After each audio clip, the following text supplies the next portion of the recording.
Hello, എല്ലാവർക്കും ഒരിക്കൽ കൂടി എൻ്റെ വീഡിയോയിലേക്ക് സ്വാഗതം. അപ്പോൾ ഇന്ന് ഞാൻ തയ്യാറാക്കാൻ പോകുന്നത് വളരെ സിമ്പിളായിട്ടുള്ള ഒരു ആപ്പിൾ ജ്യൂസാണ്. നമുക്ക് ഈ ചൂട് സമയത്ത് കുടിക്കാൻ പറ്റിയ നല്ലൊരു ജ്യൂസാണ്.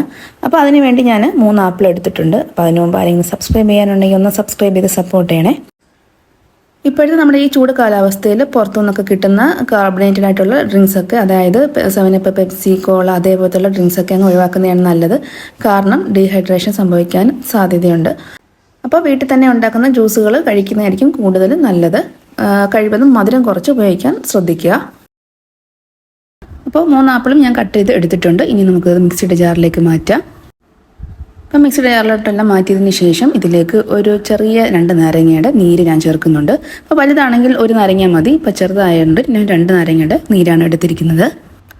ഈ നാരങ്ങ നീര് ചേർക്കുമ്പോൾ ഒരു ആപ്പി ഫിസിൻ്റെ ഒരു ടേസ്റ്റ് കിട്ടുന്നുണ്ട് കേട്ടോ. നമ്മൾ കടയിൽ നിന്ന് വാങ്ങിക്കത്തില്ലേ ആപ്പിൾ ജ്യൂസ്, ആപ്പി ഫിസിൻ്റെ ആപ്പിൾ ജ്യൂസ്, ആ ഒരു ടേസ്റ്റ് കിട്ടുന്നുണ്ട്. ഇതിലേക്ക് ഒരു 4 സ്പൂൺ പഞ്ചസാര ചേർക്കുന്നുണ്ട്. പഞ്ചസാരയൊക്കെ അവരുടെ മധുരത്തിന് ആവശ്യമായിട്ടുള്ളത് ചേർത്ത് കൊടുക്കാം. നമ്മുടെ ഇപ്പോഴത്തെ ഈ കാലാവസ്ഥയിൽ മധുരം കുറച്ച് ഉപയോഗിക്കുന്നതാണ് നല്ലത്. മധുരം കൂടുതലായി കഴിഞ്ഞാൽ ദാഹവും അതേപോലെ കൂടും.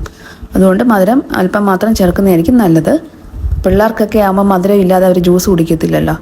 അതുകൊണ്ട് മാത്രമാണ് ഞാൻ പഞ്ചസാര ചേർക്കുന്നത്. ഇതിലേക്ക് ഞാൻ 1 ടീസ്പൂണ് തേനും കൂടെ ചേർക്കുന്നുണ്ട്.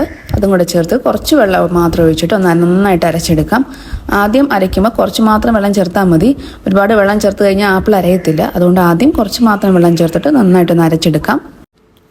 അപ്പോൾ ആപ്പിൾ ഇവിടെ നന്നായിട്ട് അരച്ച് എടുത്തിട്ടുണ്ട്. ഇനി ഇതിലേക്ക് നമുക്ക് ആവശ്യത്തിന് വെള്ളവും ചേർത്ത് ഒന്നും കൂടെ ഒന്ന് അരച്ചെടുക്കാം. ഇപ്പോൾ വെള്ളം ഒഴിച്ച് കൊടുക്കുമ്പോൾ ആപ്പിളിൻ്റെ ടേസ്റ്റ് ഒന്ന് നോക്കിയിട്ട് വേണം വെള്ളം ഒഴിച്ച് കൊടുക്കാൻ വേണ്ടി, അല്ലെങ്കിൽ ആപ്പിളിൻ്റെ ടേസ്റ്റ് മാറിപ്പോവും. നാരങ്ങയും കൂടെ പിഴിഞ്ഞ് ഒഴിക്കുന്നതുകൊണ്ട് ആ ഒരു പുളിയും ചെറിയൊരു പുളിയും കാണും.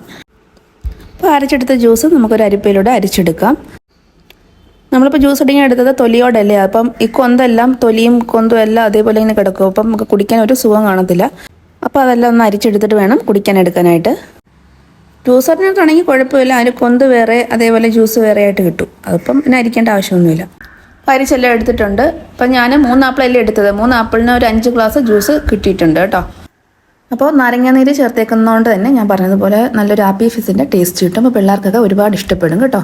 അപ്പോൾ ഇഷ്ടപ്പെട്ടാൽ എല്ലാവരും ഒന്ന് വീഡിയോ ലൈക്ക് ചെയ്യാനും ഷെയർ ചെയ്യാനും അതേപോലെ കമൻറ്റ് ചെയ്യാനും സബ്സ്ക്രൈബ് ചെയ്യാനും മറന്നു പോകരുത്. സബ്സ്ക്രൈബ് ചെയ്യുമ്പോൾ ആ ബെല്ലൈക്കൺ ഒന്ന് പ്രസ് ചെയ്യാനും അതേപോലെ ഓൾ എന്ന ഓപ്ഷൻ എനേബിൾ ചെയ്യാനും മറന്നു പോകരുത്. അപ്പോൾ ഓക്കെ, താങ്ക്